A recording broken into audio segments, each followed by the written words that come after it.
2023년 가을 경상북도의 한 작은 도시에서 지역신문 기자 한 명이 제보 전화를 받았습니다. 제보 내용은 간단했어요. 지역 중학교 교사 한 명이 30년 전 가짜 학력으로 교단에 섰다는 것이었습니다. 기자는 처음엔 반신반의했어요. 30년이라는 세월이 너무 길었으니까요. 그 긴 시간 동안 아무도 몰랐다는 게 가능한 일인지 의심스러웠습니다. 그런데 제보자는 확신에 차 있었습니다. 증거가 있다고 했어요. 마이너스. 그 교사의 이름은 박승현이었습니다. 1965년생.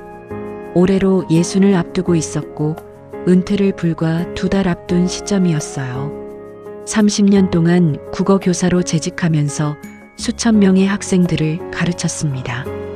글쓰기 동아리를 만들어 전국 101장에서 수십 개의 상을 받았고 가정 형편이 어려운 학생들에게는 몰래 참고서를 사다 주기도 했다는 그런 사람이었어요. 정년 퇴임식을 앞두고 동료 교사들이 준비 중이었고 제자들이 축하 편지를 모으고 있던 그때였습니다. 마이너스. 제보가 들어오고 사흘 뒤 기사가 나왔어요. 제목은 이랬습니다. 30년 경력 교사, 학력 위조 의혹, 졸업장 없이 교단에 선 사람. 기사는 빠르게 퍼져나갔습니다. 지역 커뮤니티가 들끓었어요. 댓글은 순식간에 수백 개가 달렸습니다. 사기꾼이 교사를 했다. 내 자식을 가르친 사람이 가짜였다. 졸업장 취소해야 하는 거 아니냐. 피해자들 집단 소송해야 한다. 분노는 걷잡을 수 없이 번져갔어요. 마이너스. 며칠 후 경찰 조사가 시작됐습니다. 박승현은 조용히 경찰서에 출석했어요. 취재진이 몰려 있었지만 그는 아무 말도 하지 않았습니다. 고개를 숙인 채 경찰서 안으로 들어갔어요. 조사는 사흘에 걸쳐 이뤄졌습니다. 결론은 사실이었어요. 박승현이 제출한 사범대 졸업장은 위조된 것이었습니다. 실제로 그는 그 대학을 다닌 적이 없었어요. 마이너스. 소식이 알려지자 졸업생들의 반응은 엇갈렸습니다. 일부는 즉각 고발에 나섰어요. 선생님이 사기꾼이었다면 우리가 받은 교육은 무효 아니냐고. 국가공인 교사 자격도 없는 사람한테 배웠다는 게 수치스럽다고. SNS에는 박승현 교사에게 배웠다는 졸업생들의 글이 쏟아졌습니다.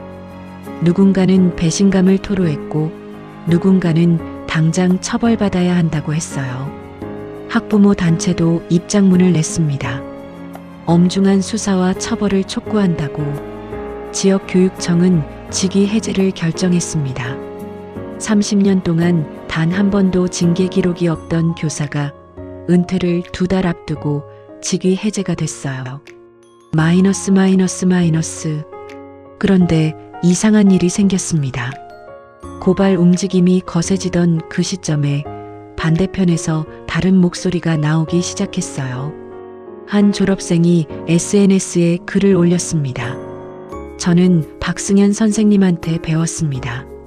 중학교 3학년 때 저는 학교를 그만두려고 했어요. 집이 너무 가난해서 공부가 무슨 소용이냐 싶었거든요. 그때 선생님이 저를 붙잡았습니다. 방과 후에 저만 남겨서 2시간 동안 이야기를 들어줬어요. 그리고 며칠 뒤 책상 위에 참고서 3권이 놓여 있었습니다. 선생님이 사신 거였어요. 졸업장이 있든 없든 그 사람은 제 인생을 바꿔준 선생님입니다.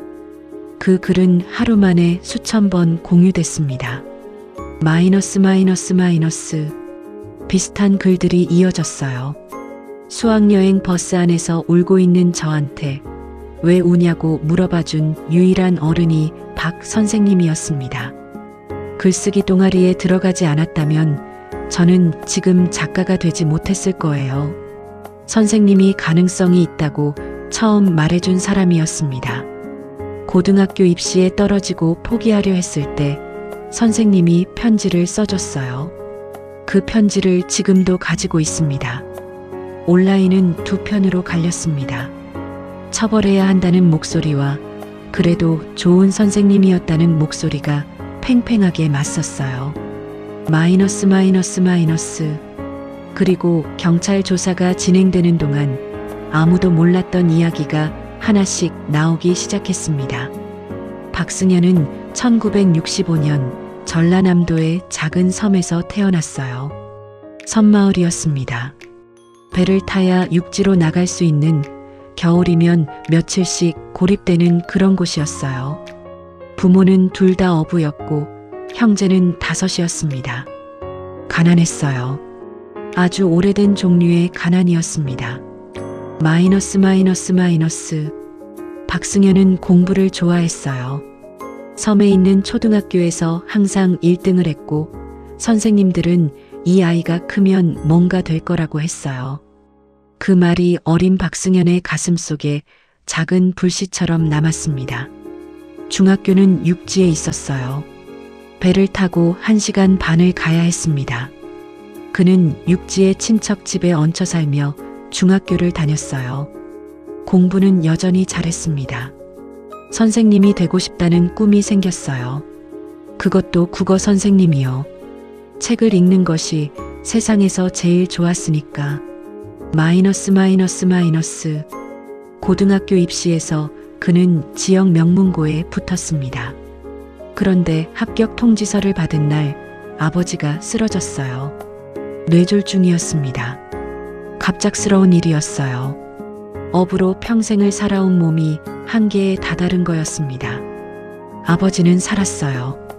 그런데 다시는 배를 탈 수 없었습니다. 오른쪽 몸에 마비가 왔거든요. 마이너스 마이너스 마이너스. 15살 박승현은 선택을 해야 했습니다.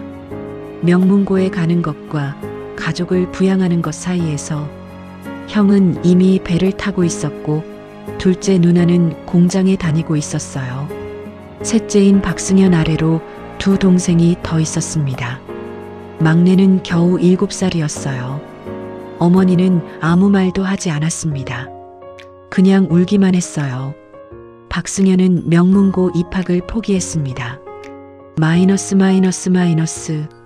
대신 그는 상업고등학교에 진학했어요. 학비가 절반 이하였고 졸업하면 바로 취업이 되는 학교였거든요. 꿈을 접고 현실을 택한 것이었습니다.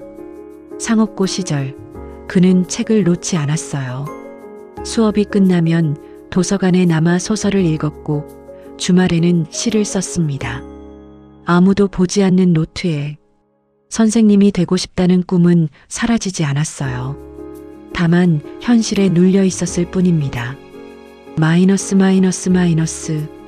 상업고를 졸업하고 그는 취업했습니다. 작은 인쇄소였어요. 월급의 절반을 집에 보냈고 절반으로 자신이 살았습니다. 21살이었어요. 그러던 어느 날 우연히 신문에서 기사 하나를 봤습니다. 교원 임용 특례 전형. 교육 소외 지역 출신으로 일정 기간 거주 경력이 있으면 사범대 졸업자와 동등하게 임용시험에 응시할 수 있다는 내용이었어요. 그는 기사를 3번 읽었습니다. 마이너스 마이너스 마이너스. 그런데 세부 조건을 확인하면서 가슴이 내려앉았어요. 특례 전형이라도 기본 지원 자격에는 대학 졸업 학력이 필요했습니다. 그에게는 상업고 졸업장밖에 없었어요. 방법이 없었습니다. 적어도 정상적인 방법으로는요. 마이너스 마이너스 마이너스. 그 시절 학력 위조는 지금처럼 쉽게 적발되지 않았어요. 서류 검증 시스템이 지금과 달랐고 지방 소도시의 소규모 채용은 더욱 허술했습니다. 박승현은 오랫동안 고민했어요. 수개월 동안 잠을 제대로 못 잤다고 합니다. 나중에 경찰 조사에서 그는 이렇게 말했어요. 평생 후회할 줄 알았습니다. 그래서 망설였어요.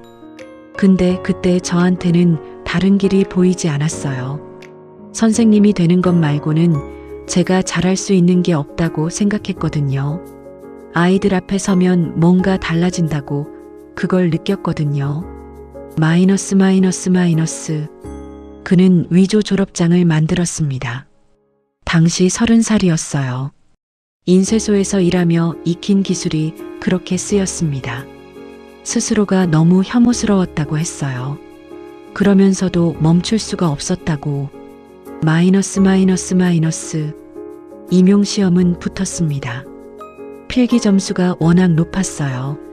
10년 동안 혼자 공부한 게 빛을 발했습니다. 면접도 통과했습니다. 그는 경상북도의 작은 중학교에 국어교사로 발령을 받았어요. 첫 출근 날 아침 그는 학교 앞에서 10분 동안 서 있었다고 합니다. 들어가야 할지 도망가야 할지 몰랐다고. 결국 들어갔어요. 마이너스 마이너스 마이너스. 교단에 처음 섰을 때 그는 떨었습니다. 아이들 앞에서 목소리가 갈라졌어요. 그런데 아이들은 그냥 그를 바라봤습니다. 선생님이라는 눈빛으로요. 그 눈빛이 그를 무너뜨렸어요. 동시에 붙잡았습니다. 나는 이 자리에 있으면 안 되는 사람이다. 그런데 이 아이들을 실망시키면 안 된다. 그 두 가지 생각이 30년 동안 그를 움직였어요. 마이너스 마이너스 마이너스. 그는 미친 듯이 공부했습니다. 교사가 된 이후에도 매일 밤 2시간씩 책을 읽었어요. 자기가 가르치는 교과서 내용을 누구보다 깊이 알려고 했습니다. 부족한 자격을 실력으로 채우려 했던 거예요. 동료 교사들은 그를 성실하다고 했어요. 학부모들은 열정적이라고 했습니다. 교장은 매년 그를 모범 교사로 추천했어요. 그 칭찬이 박승현에게는 칭찬이 아니었습니다. 죄책감이었어요. 잘한다는 말을 들을수록 더 힘들었어요. 나는 자격이 없는 사람인데 이런 말을 들어도 되는 건가? 그런 생각이 매번 따라왔으니까요. 마이너스 마이너스 마이너스. 30년 동안 그는 단 한 번도 이 사실을 입 밖에 낸 적이 없었습니다. 아내에게도요. 아내는 같은 학교 행정실에서 일하다 만난 사람이었어요. 결혼하고 딸 둘을 낳았습니다. 가족이 생기자 말하기가 더 어려워졌어요. 이제 와서 털어놓으면 가족이 무너진다고 생각했으니까. 그래서 더 열심히 살았어요. 가족한테, 학생들한테. 죄책감을 성실함으로 갚으려 했습니다. 마이너스 마이너스 마이너스. 그런데 왜 30년이 지난 지금 이 사실이 드러난 걸까요? 제보자는 다름 아닌 박승현 자신이었습니다. 경찰 조사에서 이 사실이 밝혀졌어요. 익명으로 제보한 것도 기자에게 증거를 넘긴 것도 전부 박승현 본인이었습니다. 은퇴를 2달 앞두고 그는 스스로 신고를 한 거였어요. 마이너스 마이너스 마이너스. 왜 그랬을까요? 그는 조사관에게 이렇게 말했습니다. 은퇴 준비를 하면서 제자들이 편지를 모으고 있다는 걸 알았어요. 고맙다는 내용이 대부분이라고 하더라고요. 그 편지들을 읽을 자신이 없었습니다.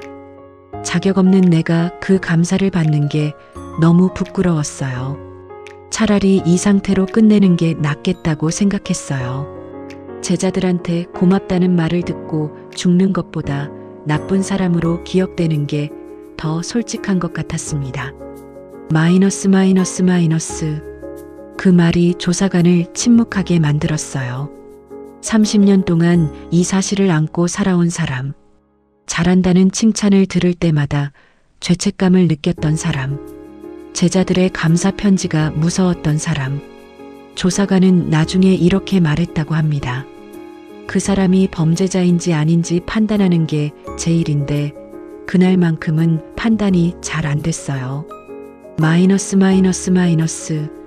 사건은 검찰로 넘어갔습니다. 공문서 위조 및 위계에 의한 공무방해. 혐의는 분명했어요.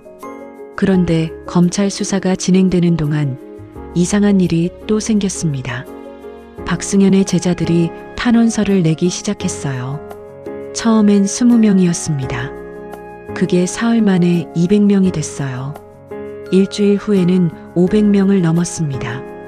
제자들뿐만 아니라 학부모들, 동료 교사들, 심지어 같은 학교에 다녔던 학생들의 부모들까지 서명에 참여했어요. 탄원서의 내용은 거의 비슷했습니다. 그 선생님한테 배운 것은 사실입니다. 그 배움이 가짜라고 생각하지 않습니다. 마이너스. 탄원서 중에서 유독 눈길을 끈 것이 있었습니다.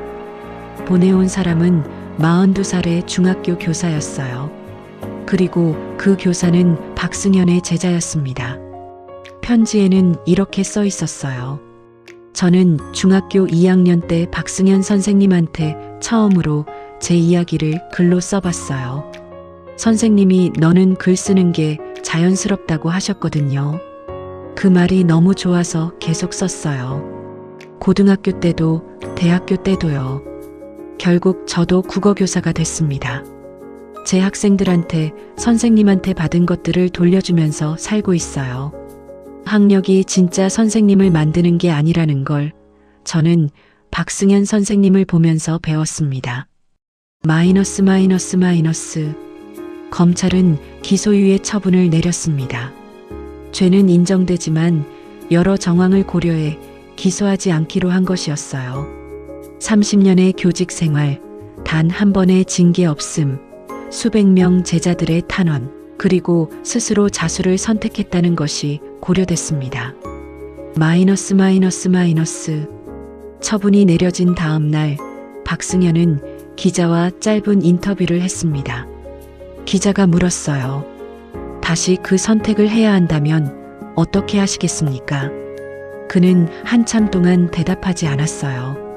창밖을 바라보다가 이렇게 말했습니다. 모르겠어요. 그때 저한테는 그 방법밖에 없었어요.